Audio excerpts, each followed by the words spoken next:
السلام علیکم ورحمۃ اللہ وبرکاتہ۔ آج کی کہانی۔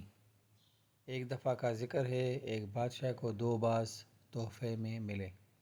اس نے اتنے خوبصورت پرندے کبھی نہیں دیکھے تھے۔ بادشاہ نے دونوں پرندے اپنے ملازم کو دیے کہ وہ ان کی تربیت کرے۔ ایک دن ملازم نے بادشاہ کو بتایا کہ ایک پرندہ اونچی اڑان اڑ رہا ہے اور دوسرا جس دن سے آیا ہے اپنی شاخ سے نہیں اڑ پا رہا۔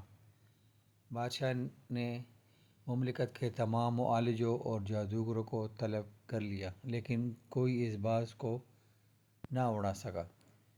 بادشاہ نے اپنے مشیروں کے سامنے یہ مسئلہ رکھا۔ گھنٹے دن اور دن مہینوں میں ڈھل گئے، لیکن باز نہ اڑ سکا۔ بادشاہ نے کسی ایسے شخص کو بلانے کا فیصلہ کیا جو قدرت سے گہری دلچسپی رکھتا ہو۔ بادشاہ نے اپنے مشیروں کو حکم دیا کہ کسی ایسے شخص کو ڈھونڈ کر لاؤ جو برسوں جنگلات میں گزار چکا ہو۔ اگلے دن بادشاہ باز کو محل کے باغوں میں اڑتے ہوئے دیکھ کر حیران رہ گیا۔ بادشاہ نے اس شخص کو طلب کیا جس نے باز کو اڑایا تھا۔ اس شخص کو بادشاہ کے سامنے پیش کیا گیا۔ بادشاہ نے پوچھا، تم نے باز کو کیسے اڑایا؟ وہ مسکرا کر بولا، میں نے وہ شاخ کاٹ دی جس پر باز بیٹھا تھا۔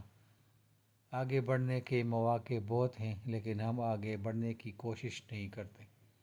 ہم اپنی آسائشوں سے قدم باہر ہی نہیں نکالتے۔